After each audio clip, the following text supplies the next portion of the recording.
Queridos irmãos e irmãs, a liturgia deste dia 23 de setembro nos traz como reflexão do Evangelho o texto de São Lucas, capítulo 9, versículos 18 a 22.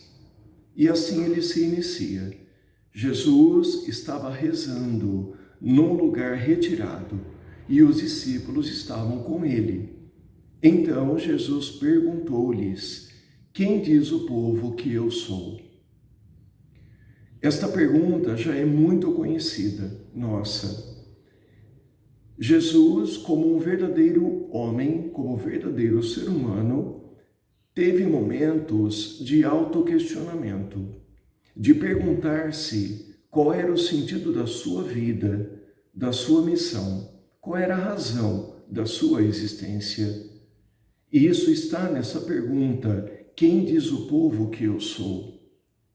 No entanto, antes de Jesus dirigir essa pergunta para os seus discípulos, ele fez esse questionamento ao Pai na oração. Jesus entendia que era necessário que o Pai o iluminasse nas suas perguntas existenciais. Qual é o sentido da minha vida? Qual é a razão da minha existência?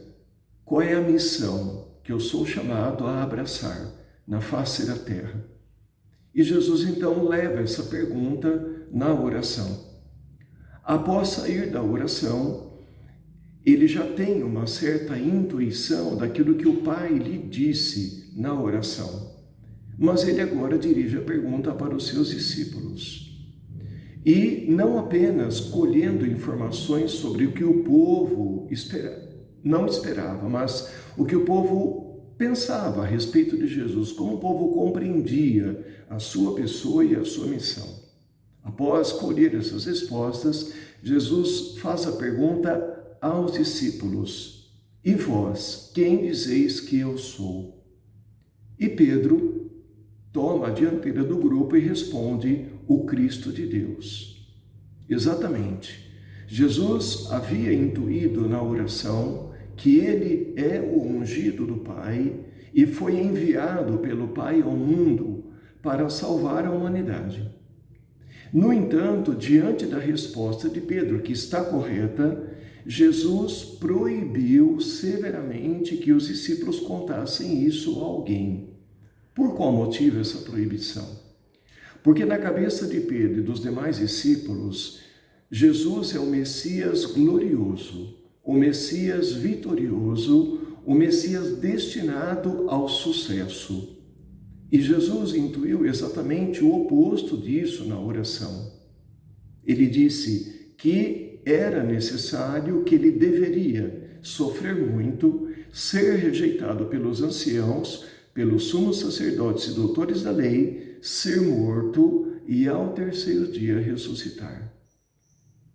Como é interessante a maneira como Jesus entende a oração e como nós a entendemos. Muitas vezes nós levamos para a oração nossas angústias, nossos questionamentos, nossas tribulações. Mas o que nós esperamos? Que a oração nos distancie de tudo isso. Jesus não buscou um distanciamento dos questionamentos mais doloridos dentro dele.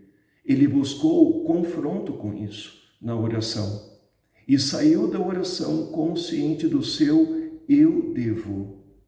Devo sofrer, devo ser rejeitado, devo morrer e ao terceiro dia ressuscitar.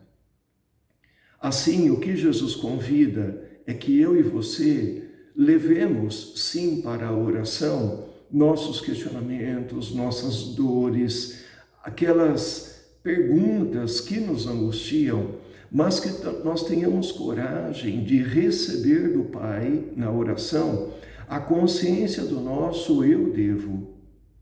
A oração não é um lugar de fuga, é um lugar de confronto com a verdade. Jesus nunca quis ser para mim, para você, uma espécie de droga ou de anestésico que nos mantenha distantes da verdade que somos chamados a enfrentar em nossa vida.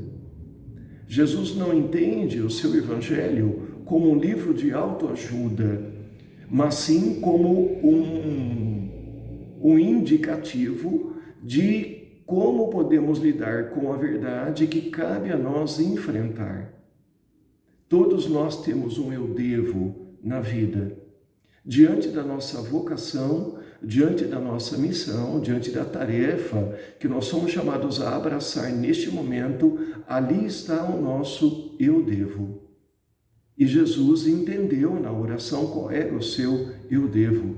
E esse é o convite que ele nos faz, portanto, que nós abracemos conscientemente o nosso eu devo. Que a oração torne-se para nós um momento de compromisso com aquilo que somos chamados a enfrentar. Portanto, o convite de Jesus para nós é esse: não fuja de si, não fuja da sua tarefa, não fuja da sua missão. Não se esconda da sua verdade através de opiniões superficiais que as pessoas possam ter a seu respeito.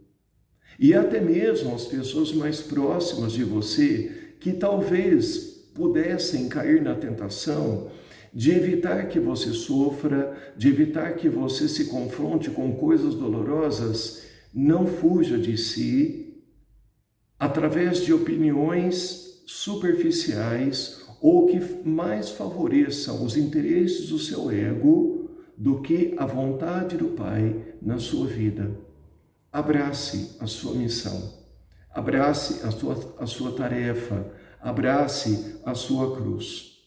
Não se desvie da dor e da cruz que a vida está pedindo que você enfrente neste momento, como parte da sua verdade, como consequência da sua fidelidade ao Pai, da sua fidelidade à vocação que você abraçou diante do chamado que o Pai lhe fez. Portanto, que o Cristo de Deus, o homem consciente do seu eu devo, possa ajudar a mim e a você na vivência diária da nossa vocação, na fidelidade diária do nosso sim ao chamado que recebemos do Pai.